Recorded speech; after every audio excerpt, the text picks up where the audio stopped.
Hi guys, ako si John, 14 years kidney transplant. Ngayong araw to ay magluluto tayo ng masarap na pagkain. Siguro naman mahuhulaan nyo kung anong lulutuin ko. May kalabasa tayo dito, may hipon, may gata tayo dito, fresh gata, pero frozen na yan kasi kayo na umaga pa binili at niref ko lang. May sitaw, pampalakas ng tuhod, may sili, may luya, bawang at sibuyas.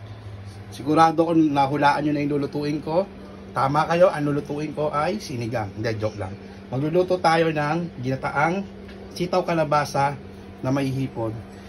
Gamit natin ngayon pan, Japanese pan. Yan. Nabili ko lang sa ukay-ukay yan. Bago magsimula, i-bless muna natin kung mainit na. Tutunawin muna natin yung pangalawang piga ng gata. Ganito po yung tekniko sa paggagata.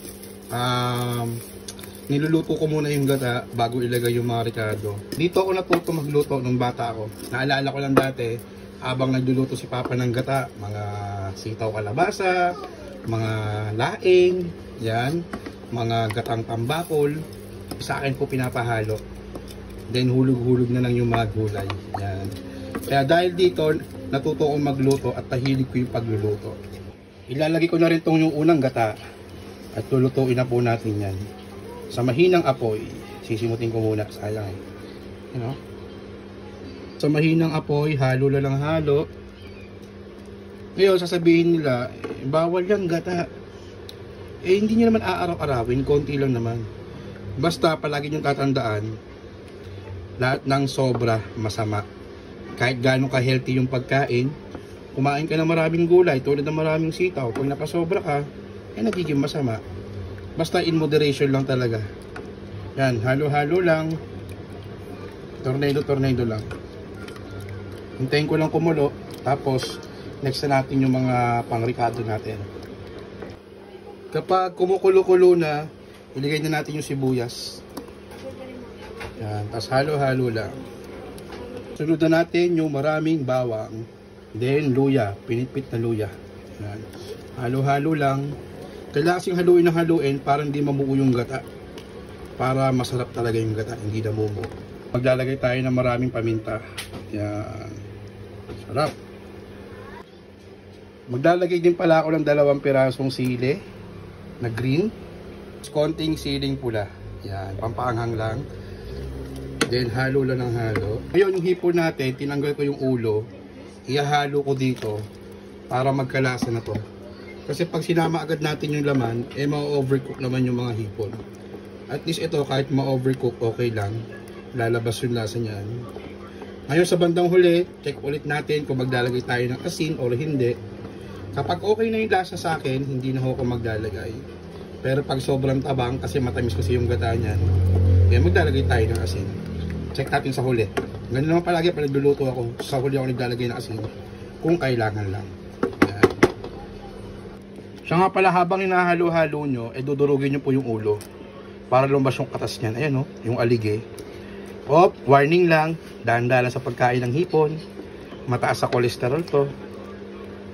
Pwede naman kumain, basta in moderation lang palagi. Yan, durugin nyo para lumabas yung katas. Feeling ko hindi na ako maglalagay ng asin dito. Ayun o, kita nyo yung kulay, parang nagkulay dilaw na siya. Kasi gawa ng alige ng hipon natin. Yan. Yari na naman. 150, overacting na naman ng BP ko na ito. Hindi, joke lang. Normal ang BP natin. 120/80. Tinikman ko, maglalagay ako ng asin kasi sobrang tabang. Lagay tayo ng asin. Wait, ano ko mabubuksan ko. Teka, palay ko muna sa ito. Kapag okay na yung asin, malapot-lapot na, lagay na natin yung kalabasa. Maya-maya, sunod na natin yung sitaw. Isang kulo lang, tapos sitaw na.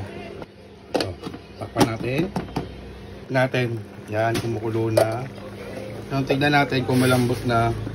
Medyo matigas-tigas pa. Halo-halo lang sa mahinang apoy. Takpan ulit natin.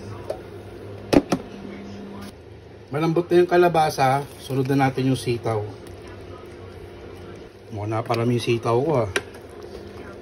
Ang palakas ng tuhod. Pero okay lang, sarap pa rin yan.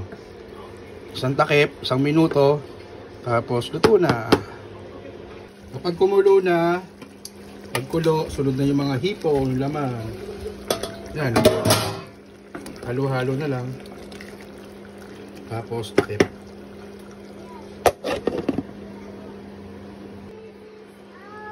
Ayun na, luto na. Kaya tayo. Sarap po. Hipon. Ano, luko.